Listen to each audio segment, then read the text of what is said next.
Você já ouviu falar sobre a queda de Lúcifer? A figura que, de portador da luz, tornou-se o adversário. Mas o que significa essa transformação? E como a história dos anjos caídos revela as complexidades do orgulho, da liberdade e do desejo humano? Desde a antiguidade, a ideia dos anjos caídos captura a imaginação humana. O que fez Lúcifer, um anjo de alta patente, se rebelar? Qual o significado dos outros anjos que caíram com ele? Hoje, vamos desbravar essa história de orgulho e rebeldia, buscando entender como ela molda nossa visão de bem, mal e até de nós mesmos. Vamos explorar tradições e interpretações teológicas, textos apócrifos como o livro de Enoque, e refletir sobre como a figura de Lúcifer impacta até mesmo nossa psicologia e o modo como enxergamos o desejo de saber e a tentação de desafiar a ordem divina. Então, prepare-se. Vamos entrar no mundo enigmático e sombrio da rebelião celestial. Parte 1. O conceito de anjos e a hierarquia celestial. Quem são os anjos na tradição cristã? Os anjos aparecem como mensageiros de Deus em textos sagrados, desempenhando papéis importantes, desde comunicarem a vontade divina até intervirem em momentos críticos. Mas será que todos os anjos são iguais? A tradição cristã nos diz que não. Eles possuem hierarquias, poderes e missões distintas. Em escritos como os de Pseudo-Dionísio e São Tomás de Aquino, vemos a divisão angelical em 9 coros: serafins, querubins, tronos, dominações, virtudes, potestades, principados, arcanjos e anjos. Cada ordem tem uma função específica. Os serafins, por exemplo, são conhecidos como os mais próximos de Deus, refletindo seu amor intenso. Já os querubins representam o conhecimento e a sabedoria divina. Os arcanjos, como Miguel e Gabriel, estão entre os mensageiros mais poderosos e são conhecidos por missões grandiosas e até perigosas. Miguel, por exemplo, aparece na literatura como o grande defensor contra as forças do mal. Cada classe angelical carrega um papel simbólico. Enquanto os serafins são conhecidos por refletirem o amor ardente de Deus, os anjos comuns são os que interagem diretamente com a humanidade, trazendo mensagens e alertas. A hierarquia nos mostra uma estrutura organizada, uma cadeia de obediência e propósito que reflete uma ordem universal. Mas então, como essa ordem foi rompida? Porque Lúcifer, originalmente um anjo de destaque, optou pela rebelião. Parte 2. A rebelião celestial e a origem dos anjos caídos, a história da rebelião de Lúcifer. Lúcifer é retratado como o anjo da luz, alguém de destaque e influência, mas que, consumido pelo orgulho, não quis submeter-se à ordem divina. A tradição cristã nos diz que Lúcifer se recusa a servir e decide enfrentar Deus, seduzindo outros anjos a segui-lo. Essa rebelião marca a primeira grande ruptura na ordem celestial. O livro de Enoque e os vigilantes. Além da queda de Lúcifer, o livro de Enoque narra uma outra rebelião, a dos vigilantes, anjos enviados à Terra para observar os humanos. No entanto, esses anjos acabam se apaixonando pelas mulheres humanas, quebrando as leis celestiais. Ao se unirem a elas, trazem à humanidade segredos e conhecimentos proibidos, como o uso de armas e cosméticos. Enquanto Lúcifer desafia Deus diretamente, os vigilantes transgridem ao se envolverem com humanos e oferecerem sabedoria oculta. Em ambos os casos, temos anjos que, ao ultrapassar limites, enfrentam consequências severas.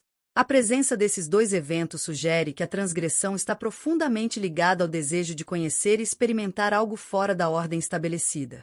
Em mitologias como a grega e a suméria, vemos histórias de divindades que caem ao desafiar a ordem superior. Prometeu, por exemplo, rouba o fogo dos deuses para dar aos humanos, sendo severamente punido. Essa conexão entre a busca por conhecimento e o desafio à autoridade aparece em várias culturas, refletindo um dilema universal: até onde o desejo de saber pode ser perigoso? Essas narrativas nos fazem refletir sobre os limites da liberdade. Será que a busca pelo saber é uma virtude ou um pecado? O que torna uma rebelião justificável ou destrutiva? Parte 3. Lúcifer, do anjo de luz ao adversário, simbolismo e interpretação.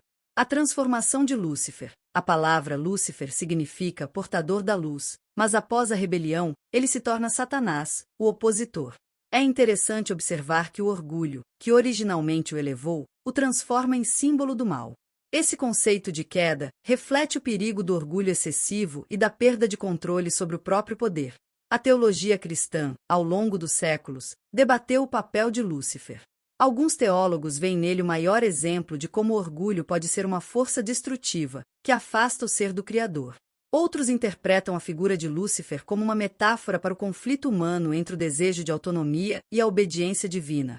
Lúcifer não é apenas um personagem da Bíblia, ele se tornou um arquétipo poderoso.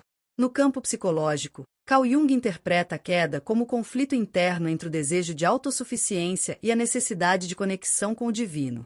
Esse conceito de sombra, que Lúcifer representa, simboliza nossos impulsos reprimidos, nossos desejos inconscientes de poder e independência.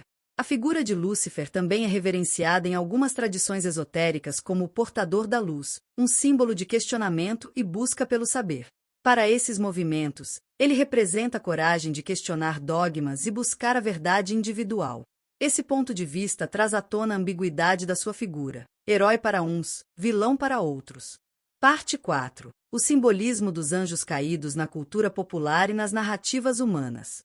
O anjo caído como arquétipo. A figura do anjo caído é explorada em filmes, livros e músicas, onde ele aparece como um anti-herói, alguém que, ao desafiar o status quo, simboliza o conflito entre o dever e o desejo de ser livre. Obras como O Paraíso Perdido, de John Milton, trazem Lúcifer como alguém de falhas humanas, alguém que luta pela própria liberdade. A história do anjo caído reflete algo que muitos de nós experimentamos: a tensão entre o desejo de liberdade e a segurança da ordem. Representa nossa própria luta interna em querer explorar novos horizontes, mas temer as consequências. Na psicologia, esse conceito de queda pode ser interpretado como a busca pelo autoconhecimento. Na filosofia de Nietzsche, por exemplo, questionar a autoridade e buscar a verdade pessoal é parte essencial do crescimento. Essa jornada é um dos maiores mistérios e desafios da vida humana. Até onde podemos ir em nossa busca por liberdade antes de nos tornarmos anjos caídos em nossas próprias vidas? Além do trabalho de Milton, vemos a figura do anjo caído na literatura contemporânea, como em A Histórica de um Anjo Caído, onde Lúcifer é retratado como uma vítima de um sistema opressivo. Na arte, artistas renascentistas frequentemente exploraram o contraste entre a luz e a escuridão, simbolizando a luta interna entre o bem e o mal. Um exemplo famoso é a obra A Queda de Lúcifer, de Gustave Doré, que captura a dramaticidade da rebelião e da queda. A imagem dos anjos caídos também permeia a cultura popular. Em séries de TV como Supernatural e Constantine, e filmes como Cidade dos Anjos, a ideia de seres celestiais lutando com questões morais complexas ressoa com o público, mostrando que a luta entre luz e escuridão é uma parte intrínseca da experiência humana. Essas representações refletem o fascínio contínuo por histórias que lidam com a moralidade, a culpa e a redenção. Hoje, exploramos a intrigante narrativa da queda de Lúcifer e os anjos caídos. Desde a estrutura hierárquica dos anjos, passando pela rebelião e suas consequências, até a representação cultural desses seres. Aprendemos que a luta de Lúcifer pode ser vista como uma reflexão sobre o orgulho, o desejo de conhecimento e os limites da liberdade. A história de Lúcifer e os anjos caídos nos leva a questionar nossas próprias escolhas e o que realmente significa ter liberdade. Será que a busca por conhecimento e autonomia pode nos afastar de nossos valores fundamentais? Ou é essa busca o que nos torna verdadeiramente humanos? O que estamos dispostos a sacrificar em nome da verdade e da liberdade? Qual a sua visão sobre Lúcifer? Um vilão, um questionador ou ambos? Como você vê a luta entre o bem e o mal em sua vida? Deixe seu comentário abaixo, inscreva-se no canal, ative as notificações e compartilhe esse vídeo com amigos que se interessam por temas como este. Vamos continuar essa conversa sobre os mistérios entre o divino e o oculto. Até a próxima!